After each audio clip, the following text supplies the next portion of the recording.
You're listening to Sox in the Basement, a production of the Broadcast Basement Limited, where every show is 30 minutes of good and comes from a basement bar on the south side of Chicago. Pull up a stool, pour a cold one, and join us right now for Sox in the Basement. Heard everywhere podcasts can be found, and always at soxinthebasement.com. Belly on up to my 9-foot homemade oak bar. Pour yourself a cold one. It is the weekend, and Sox in the Basement with another 30 minutes of White Sox baseball talk for fans, by fans, all Sox. Here from my 9-foot homemade oak bar in my basement on the south side. My buddy Dave, friends for over 4 decades, sitting at the other end of the bar. We'll get to him in moments. Reminder, this is all brought to you by Family Waterproofing Solutions, our proud sponsors. Very good folks over there. Veteran-owned business. They give a portion of their proceeds to veteran and first responder organizations. They also take money off if you mention that you heard about them on Sox in the Basement. The phone number is sitting right on the logo. You heard the commercial before the show, and remember the website is famws.com. Give them a call for any waterproofing, foundation, or any other needs that you may have in your basement. And trust me, they'll just check out things you're worried about for free and tell you if it needs to be fixed. They are a no pressure type of business. Trust me, I have already dealt with them, and they are maybe the easiest people I've ever had to deal with when it comes to something going on in my home that may need to be repaired. In a little bit here, we're going to be joined by another fan podcast of another MLB team, and we're going to try to work out a trade, much like we did with a Pirates podcast recently. We're going to have some fun today trying to work out another deal. Meanwhile, the White Sox making some moves. Before we get to what's going on this week, though, my friend Dave, I'm really hoping that we're getting to the end of this anger. The anger over Tony La Russa being hired, the anger over Rick Hahn having his legs cut out from underneath him by the owner, Jerry Reinsdorf, and Jerry's buddy being forced upon him, all of the stuff that's floating around La Russa. I know you've had an awful lot of time by cutting White Sox baseball out of your life to do other things. It is so liberating, Chris. I never knew what my full potential could actually be. You know, all you just need is the right guidance. You know, it's a shame, too, because none of these White Sox players are ever going to find their full potential under Tony La Russa. Is he dead, by the way? No, he's not dead. Stop asking that. So the point is that, you know, I've run out of Danielle Steele novels. She's got quite the catalog. You know, like, I'm still working on my pottery thing. But I mean, you know, it's kind of messy and you need certain supplies. So what are you doing now? What are you doing now? Have you ever done any spelunking? All right, you're ridiculous. I'm not talking to you anymore. Just sit there and be quiet. Spelunking. The White Sox made some moves this week. First thing they did was something we talked about a couple months ago. We also talked about it a few weeks ago on this show. And I also went on the Future Sox podcast within the last week and a half and said it as well. The Sox were going to put 3 guys specifically on their 40-man roster to protect them from the upcoming Rule 5 draft. They had to do that by the end of the day on Friday the 20th, and the moves were exactly how it was predicted on this show. Tyler Johnson, pitcher, Gavin Sheets, first baseman, now trying out the outfield a little bit in the minor leagues, and Jake Burger, a guy who I believe someday could be a second baseman for this team. I know that's kind of out there, but it's possible. The 3 of them have been added to the 40-man roster. That brought us to 39 on the 40, and then the White Sox went out and picked up a waived pitcher by the name of Emilio Vargas, who spent his entire career to date in the Arizona Diamondbacks organization. They tried to pass him through waivers, and the Sox were able to snag him up. First of all, good job by the White Sox. You protect the 3 highest-ranked prospects that could have been snagged in the Rule 5 draft, and the pickup of Vargas is a really good one. This is a nice pickup of this pitcher. Let me tell you a little bit about Emilio Vargas. He passes the Chris Lanuti whip test. I'm always talking about how I measure pitchers. And I think it's very simple to look at a pitcher. Everybody has their one stat they look at that they love the most when they're evaluating a player. Mine is the whip when it comes to pitchers. Walks and hits per innings pitched. How many people do you put on base? If you don't put a lot of people on base, it's very unlikely you're going to give up a lot of runs. You're not going to put your team in a bind. You're not going to put stress on your defense. I don't care if you're striking out guys or not striking out guys. I care about how many guys get to leave home plate and head down the first. And I've always said an effective pitcher has to be below a 1.30 whip. There's a few guys that can do it if they're a little bit above it, but my eyes light up when I can see a pitcher stay under that 1.30 whip as a starter. And that's what Vargas has been doing. He's been starting games in single A and now in double A over the last couple of years, and that whip is firm. His entire minor league career, a 1.211 whip. In 2019, a 1.125, where most of his time was spent in double A. In fact, he had 17 starts and 17 appearances in Jackson in the Southern League. The year before that in Jackson, he was called up for 6 starts, and over those 6 starts, a 1.093 whip. Now look, this guy didn't get to play in 2020. The Diamondbacks, for some reason, didn't value him that much. And the White Sox, I think, made a smart move here with one spot open on the 40-man. I mean, the guy's not going to show up on any list. MLB.com, with the top 100 prospects and the top 30 for each team, did not have him listed on the Arizona Diamondbacks top 30, and he's not moved into the White Sox top 30. But not every guy that makes it to the majors ends up on that list beforehand. He'll be entering his year 24 season. He missed his year 23 because of COVID. This is a smart pickup by the White Sox. If and when they decide they're going to sign somebody here in free agency, it also means somebody's getting thrown off the 40-man to make the move, because we're full now. The guy I have right now circled is Jose Ruiz. Also, Nomar Mazara may be non-tendered, so you might release him before that deadline. Same thing for Reynaldo Lopez and Carlos Rodon. Those are probably the 4 names right now that got to be a little bit nervous that they may not be on the White Sox very much longer, especially because rumors persist that George Springer is still a hot topic for the White Sox as they try to jump the market just like they did this time last year with Yasmani Grandal. We've heard that on this show. We're seeing that buzz. We're hearing that from sources around and in the White Sox organization. This is their target right now, is Springer. We don't know if it's going to work out. There is no fire yet there, but there's definitely smoke, and they're probably in competition with the New York Mets. But as the roster sits right now, we're sitting right at 40. And if you need to open up a spot to add a right fielder, a DH, another guy on the bench, and 2 starting pitchers, which is something that we said the White Sox are likely to do, you're going to need to non-tender 3 guys and drop 2 guys that are on your 40-man. So roster moves are going to continue to happen with this team. Speaking of roster moves, on the other side of this break, we're going to Texas to try to acquire pitching. Another simulated trade talk to see if the White Sox have what it takes to acquire a frontline starter. On Sox in the Basement, found everywhere podcasts can be found, and always at soxinthebasement.com. You know, I get muscle aches all the time. I've gone from being able to do whatever I want to and not feeling any pain to basically getting pain for any kind of physical activity. Good news, there's a local family-owned Southside business that provides a CBD topical that will not break the bank. Creaky Bone Balm offers concentrated relief for creaky bones. It is an effective hemp-based CBD in a rejuvenating balm. And guess what? It's made in small batches, always free of preservatives, and all natural ingredients. It's great for muscle aches, tension, inflammation, joint pain. You can even use it for skin ailments like burns and dry, cracked skin.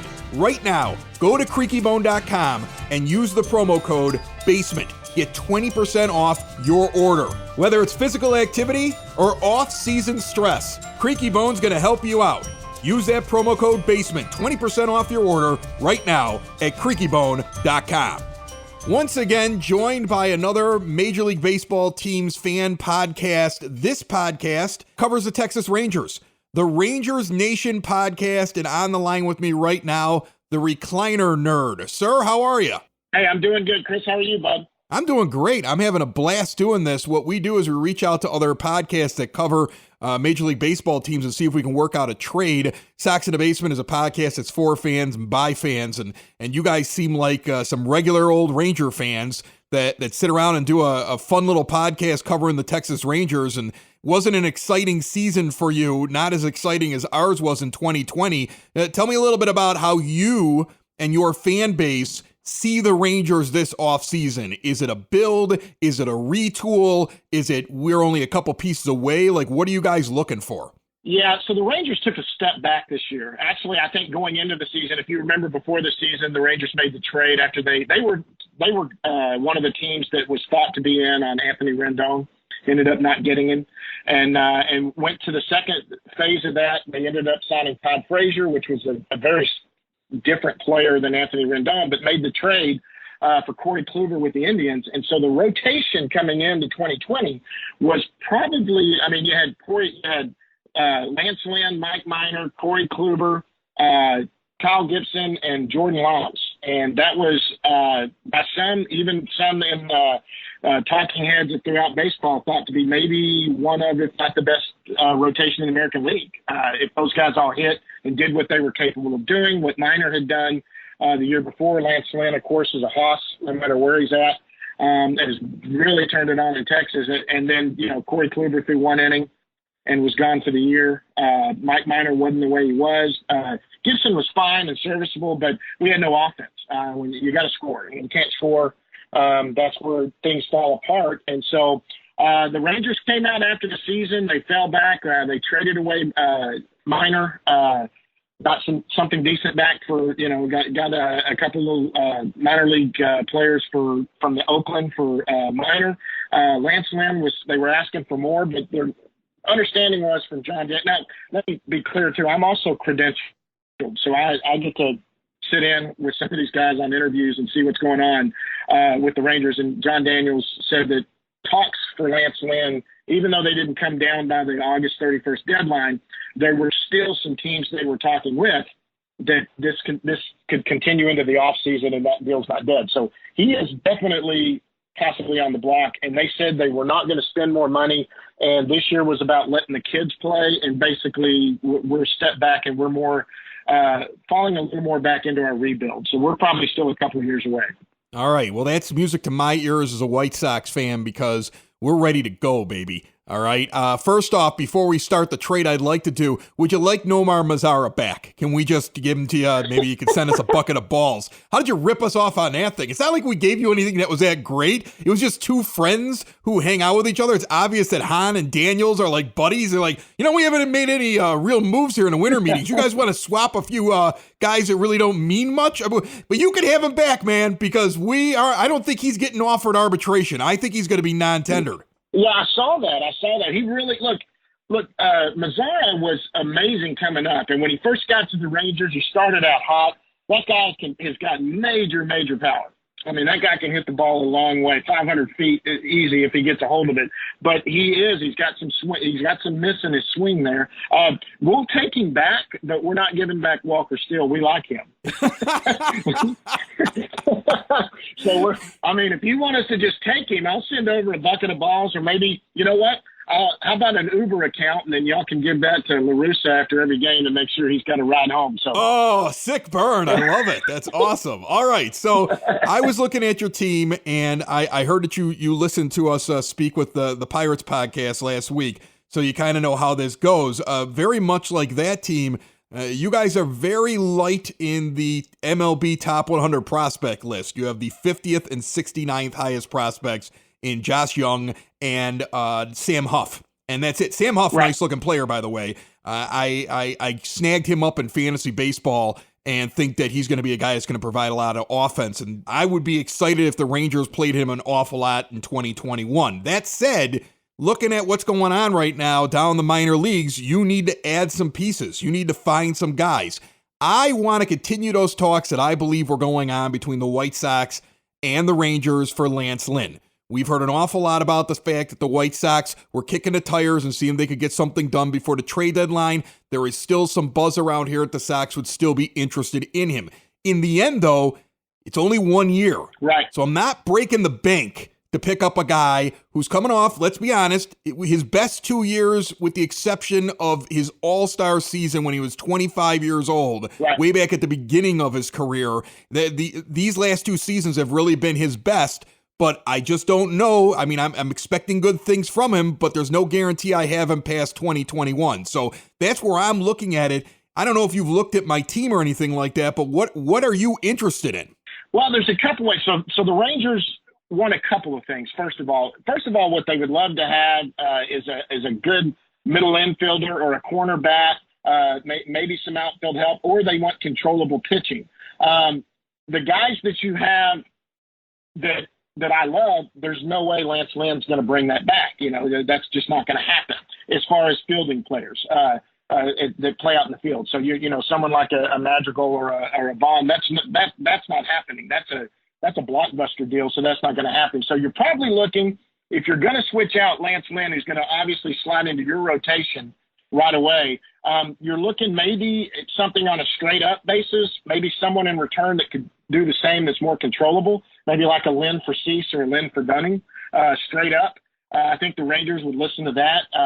It'd be somebody that's not going to put up the numbers Lynn does, but comes back here and he's under control for a few more years and could settle into this rotation and probably be a 3 or 4 easy.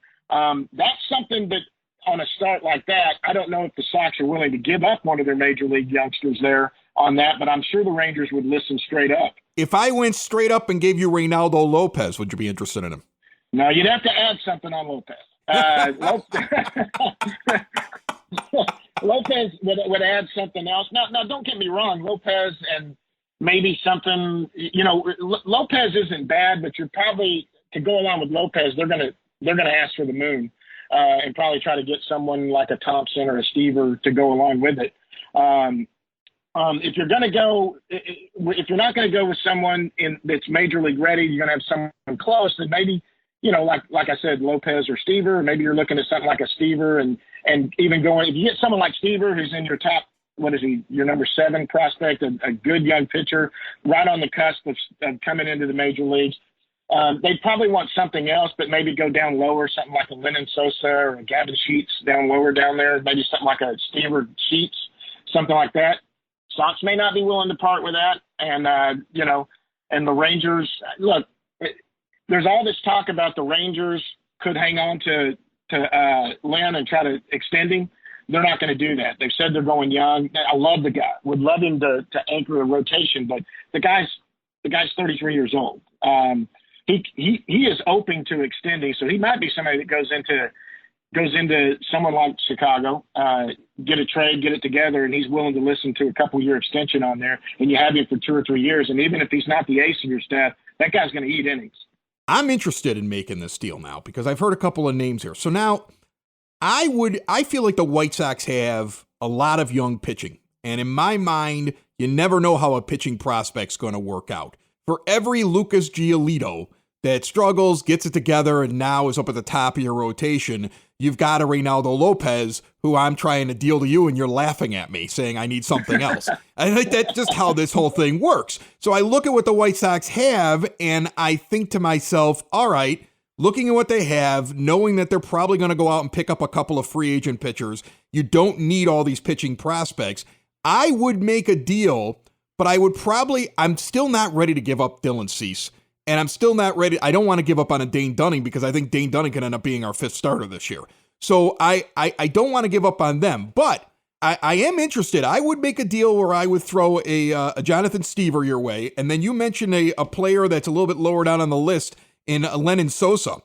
If I gave you a Stever and a Sosa for 1 year of Lance Lynn, how intrigued are you by that?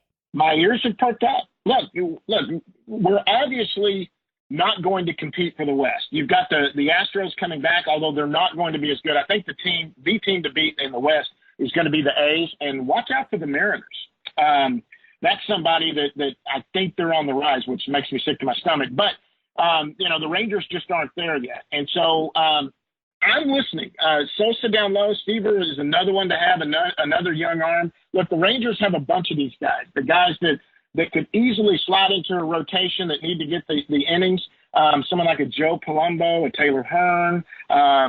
We've got Kobe Allard, stuff like that we have that could easily be 4 or 5 starters this year, number 4 or 5 starter. But you need about 4 or 5 of those guys.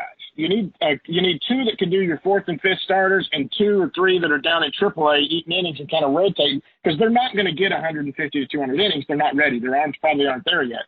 I would love another one like Stever. He would be good. Matthew Thompson's intriguing. He's a little younger, but Sosa and Stever. I tell you what, I think we're drawing up paperwork. That's awesome. I would do, and you know what? And then I'm going to tell you, I would have, just for the exercise. Right now, I just traded Jonathan Stever and Lennon Sosa, young shortstop, down in AAA right now, not expected till 2023, according to the MLB pipeline. He's the 25th prospect in our system to acquire a year of Lance Lynn. But you know what? I might even have thrown in a third player on that one. I don't. It might have been another relief pitcher. It might have been an outfielder. I might have sat there and said, let's do a player to be named later. I'm going to tell you, there's a lot there, though, that the Rangers would like. I think that's the point of this. The Rangers have likes, and the price is not as high because Lynn is only 1 year of control, and the Rangers are at a position right now where they need to refill what's going on in their minor league system. So we just were able to acquire Lance Lynn. You got yourself a couple of really nice prospects. I think Jonathan Stever is going to do very well for you. It seems like people are always asking about him, and I'm ready to give him up. So watch him become absolutely incredible, and everybody will laugh at me for years to come. But if it turns out that he never turns into like a stud pitcher, I'm a genius right now because I've sold him to 2 teams in 2 weeks. Well, yeah, but also, and people forget this too. I mean, look, when Rangers go back and look at trades that happened, they always go back to the Mark Teixeira trade when John Daniels was first took over as general manager, and he pulled off the Mark Teixeira trade to the Braves, and the centerpiece of that trade was the switch hitting catcher was their top prospect. Coming back, Saltalamacchia. And everyone thought that was it. But in that trade, they ended up getting 5 prospects. There were these names they didn't heard of, names like Elvis Andrus, names like go down the line. There were 4 guys that ended up playing on the World Series team off that, or 3 guys that came up, Matt Harrison, Elvis Andrus, and Neftali Feliz, who was the closer. And all of those guys with throw-ins at the bottom, you get these young guys with high ceilings because who knows what Sosa does? Sosa's the one. Stever doesn't pan out, but Sosa ends up being the everyday second baseman. We both won on that trade, especially if Lynn comes in and does anything close to what he's done with us. Man, being the third guy in that rotation, you guys are looking strong. Yeah, and you know what? And the thing that I like about the reason I would trade Sosa is not because he's so low on the list, is because I also look at the fact the Sox have another middle infielder that I think is going to get to us a little bit quicker in Yolbert Sanchez. And also because Tim Anderson's raking in as a centerpiece of the team. And unless I'm going to deal Nick Madrigal away, and I don't know if we're going to end up doing that or not, there's not a lot of room right now for Sosa to come up here in the next couple of years because I got a young middle infield. Hey, I got one more for you. I got a blockbuster. You want a blockbuster? Oh, you want to do a blockbuster with me? You want to make a proposal to me? This is fun. Okay, here we go. What do you got? You need a right fielder. Let's say you don't do the deal with Pittsburgh, and you still need a right fielder. You need Lance Lynn, right? How about Joey Gallo? Right. And Lance Lynn and Rougned Odor for Nick Madrigal, Jared Kelly, Jonathan Stever, and a player to be named later. Someone like a Bailey, a Ramos, or a Gladney. Ooh. You know what? Here's the thing. I know on paper that makes sense. And there's part of me that goes pull the trigger on that, right? I know that a lot of that on paper, but I'm going to tell you, there is something about Joey Gallo that has never made me excited about him as a player. It's the amount of strikeouts. It's the streakiness. And I just think that as White Sox fans, we've seen too many players like that. And yeah, I know what he brings and I know what he's capable of, but I want more consistency out of my guys. That's what I've been trying to look for when I'm making these deals. That's a really good, that's a really fair proposal. I'm at least going to give you that. That's a fair proposal. I'm just not a big Gallo fan. But who knows? Maybe Rick Hahn is. You can't pay attention to 2020 on Gallo. Let me tell you what happened to Gallo in 2020. 2019 was a good gauge of where he was. Strikeouts went way down and the walks went up. And basically, you got to look at his OPS. He gets on base a lot. They shift him tremendously, but we moved into the new stadium. The new stadium wasn't carrying like they thought, but he ended up still leading the team in home runs. I think he had, and he admitted even in the interviews that he had a little bit of a mental block when he first took batting practice over there. And I was on the field when he did it, and he wasn't just banging them out of there. When that roof was closed, it wasn't carrying like normal, but the guy's 6'5", 240 pounds. It's just a matter of, it was the first time he was hitting it. It was right after the winter. And he really started hitting the ball good. The deal is Joey has to be protected in your lineup.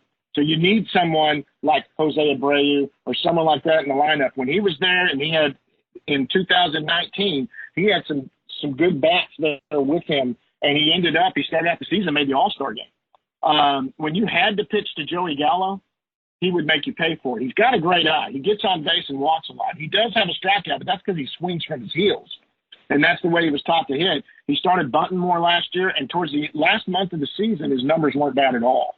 But that guy right there, the only reason I'm even looking at it is because he's got Scott Boras I mean, Joey Gallo is a centerpiece for the Rangers and will probably be, but they've got Scott Boras as the agent.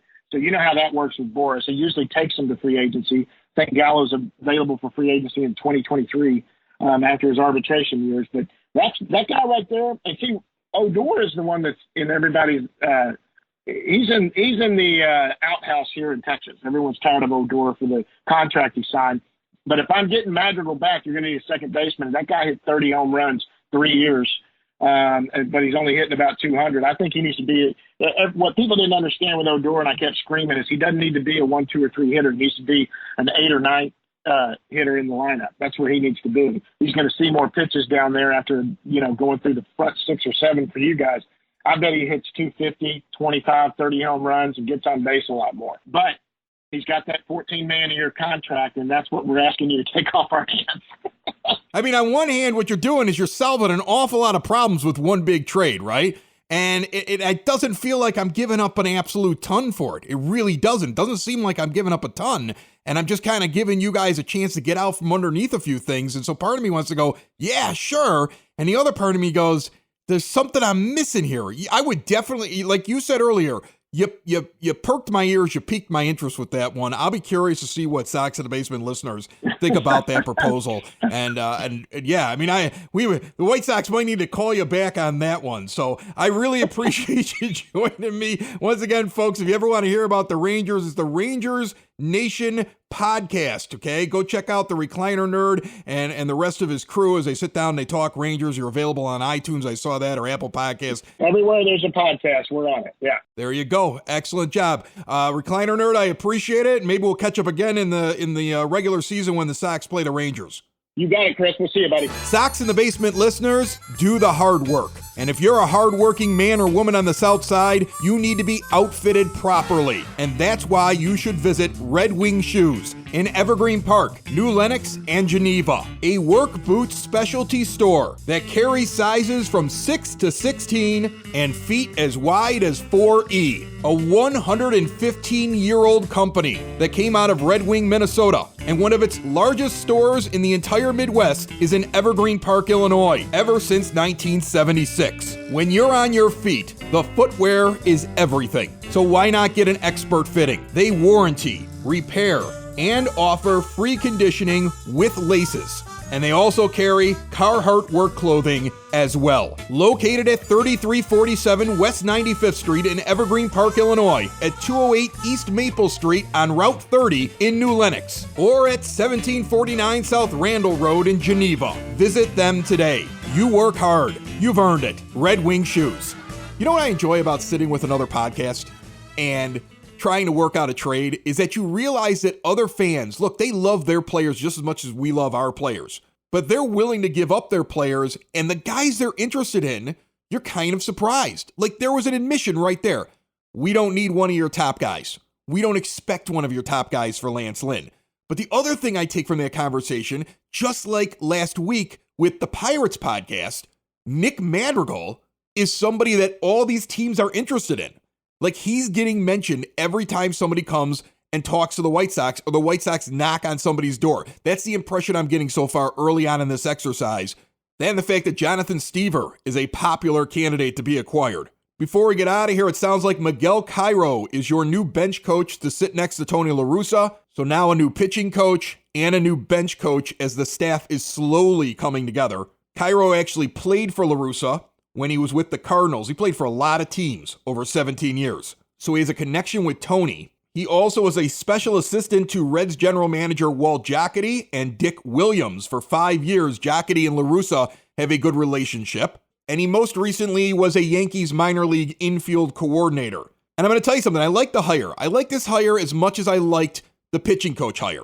I think this was Hans saying, you know what, we like this guy and we think Tony will like him too. It's got to be very interesting right now, the dynamic in there with Rick Hahn and a manager that he didn't hire. Well, he hired him, but he didn't actually want to hire him.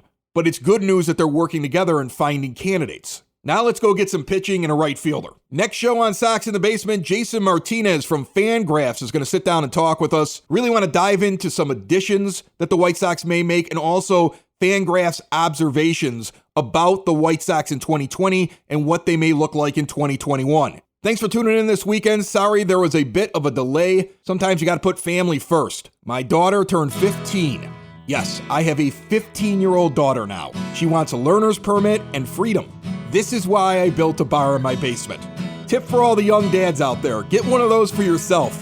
You're going to need it someday. Have a great rest of your weekend, and remember that each and every Sox in the Basement show is available on demand all the time, everywhere podcasts can be found, and always at soxinthebasement.com. Bye-bye, everybody. Sox in the basement. Sox in the basement.